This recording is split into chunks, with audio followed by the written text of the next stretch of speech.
Et depuis 2 ans, t'as mal au dos. Vous étiez au courant que vous aviez une épaule plus haute que l'autre? Est-ce que tu peux nous parler de ton salaire? Combien tu gagnes en tant qu'ostéopathe? Bonjour Totis, moi c'est Jeffrey, je suis ostéopathe et je vous amène une journée avec moi pour découvrir mon métier. Totis a rencontré Jeffrey, un ostéopathe passionné dans son cabinet à Paris. L'ostéopathe est spécialisé dans le traitement des douleurs musculo-squelettiques et des troubles fonctionnels. Bienvenue dans mon cabinet. Je commence ma journée en général par regarder mon planning de la journée mais aussi de la semaine. Parce que en plus d'être ostéopathe, je suis aussi enseignant dans une école d'ostéopathie. Ma semaine se construit de manière différente selon mes rôles et mes travaux. Jeffrey, qu'est-ce que tu préfères dans ton métier? Quels sont les points positifs du métier d'ostéopathe? Je dirais la première chose, c'est de pouvoir soigner, aider les autres avec mes mains. C'est presque un pouvoir magique, d'avoir autant de ces connaissances à la fois mentales mais aussi palpatoires. C'est vraiment quelque chose de presque vital pour moi en tant qu'ostéopathe. Après, je dirais que c'est cette diversité, cette liberté que j'ai. Je peux travailler de la manière dont je souhaite, toujours en respectant certaines limites.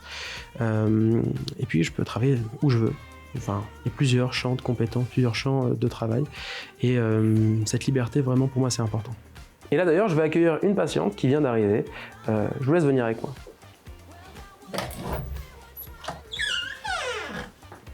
Mélanie, je vous en prie. Alors, dites-moi, qu'est-ce qui vous amène? Alors, du coup, j'ai des douleurs au poignet, au dos, un petit peu partout. On est indépendant, on est un métier où on est assez seul, même si on voit des gens toute la journée. C'est vrai que des fois, on aimerait bien avoir des collègues avec qui pouvoir plus échanger. Donc c'est vrai que ça dépend dans quelle structure on est. J'ai des collègues, mais c'est pas pareil que travailler dans un hôpital, par exemple. J'aurais bien aimé, par exemple, travailler dans un hôpital, mais c'est assez difficile de travailler dans ces structures. Eh bien, très bien, j'ai compris. On va passer sur la table. Je vous laisse enlever vos chaussures et votre sac, et on va voir ça. Alors là, je vais commencer par l'observation. Je vais observer un peu ma patiente et je vais lui demander aussi où elle a mal pour essayer de comprendre quelle est la zone ou la région ou la structure qui lui fait mal. On a fini l'observation, j'ai compris qu'est-ce qui gênait madame. Et là, c'est parti, on va passer à la pratique. Je vous laisse vous mettre sur le dos, sur la table, s'il vous plaît. Très bien. Hop. Je vais commencer par regarder les épaules. J'ai fait une première année de médecine avec une prépa à côté. J'ai pas réussi le concours, mais au fond de moi, je voulais soigner. Et effectivement, l'ostéopathie, c'était quelque chose qui me parlait aussi, parce que j'en avais déjà vu. Et je sais pas, je trouvais ça un peu même magique, encore une fois, déjà à l'époque, de pouvoir accueillir des personnes qui ont des souffrances, mais pouvoir les aider qu'avec ses mains. Je trouvais ça assez incroyable. Donc je pense que c'est ça qui m'a amené vers ça. Et puis après, j'ai fait 5 ans dans l'école d'ostéopathie de Paris, là où j'exerce. Là, on a fini le traitement et pour terminer, je vais essayer de vous donner quelques conseils quand même pour pouvoir continuer le traitement et aussi par vous-même peut-être diminuer ce déséquilibre que vous avez vu. Vous m'aviez parlé peut-être d'un podologue que vous aviez déjà vu. Ce serait bien d'aller le revoir et puis pourquoi pas faire des exercices de renforcement. Ça vous intéresserait que je vous montre certains exercices? C'est parti. Alors on va venir étirer un petit peu le psoas, le muscle qui est juste ici. Je vous montre. Vous allez mettre un genou à terre, voilà, et vous avancez vers l'avant, comme ceci en vous tenant droite. Je vous laisse essayer. Et je suis avec vous. Exactement. Attention à votre genou. Exactement. Et vous avancez vers l'avant, votre poids de corps. Super.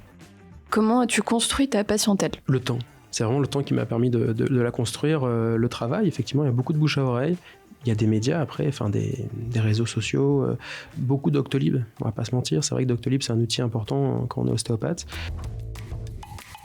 On a terminé cette séance. Comment vous souhaitez régler?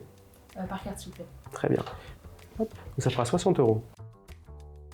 Est-ce que tu peux nous parler de ton salaire? Combien tu gagnes en tant qu'ostéopathe? Ça peut aller de 1 500 à 3 000, parfois un peu plus. Mais ça dépend vraiment. Il y a des mois plus fastes que d'autres. Est-ce que vous souhaitez une facture pour votre mutuelle? Oui, je veux bien, s'il vous plaît. Je peux vous l'envoyer par mail? Oui, bien sûr. Très bien. Et si tu devais donner un conseil aux étudiants qui aimeraient devenir ostéopathe, qu'est-ce que tu leur dirais? Je leur dirais déjà d'aller voir des ostéopathes, pourquoi pas faire une petite immersion, d'essayer de voir si c'est pour eux. la thérapie manuelle, il ne faut pas oublier c'est un métier très physique, très mental et très humain, donc il faut être les trois à la fois. Donc voir si ça nous correspond, est-ce qu'on est capable d'être seul avec un patient et d'écouter la souffrance des gens toute la journée. Est-ce qu'on est capable de travailler avec son corps toute la journée et est-ce qu'on est capable peut-être aussi de gérer son entreprise, effectivement, est-ce qu'on est souvent seul aussi à gérer son entreprise, est-ce qu'on est capable de faire tout ça à la fois. Au revoir. Au revoir, à dans 3 semaines. Merci de m'avoir suivi dans mon quotidien d'ostéopathe. On se dit à bientôt sur Totis.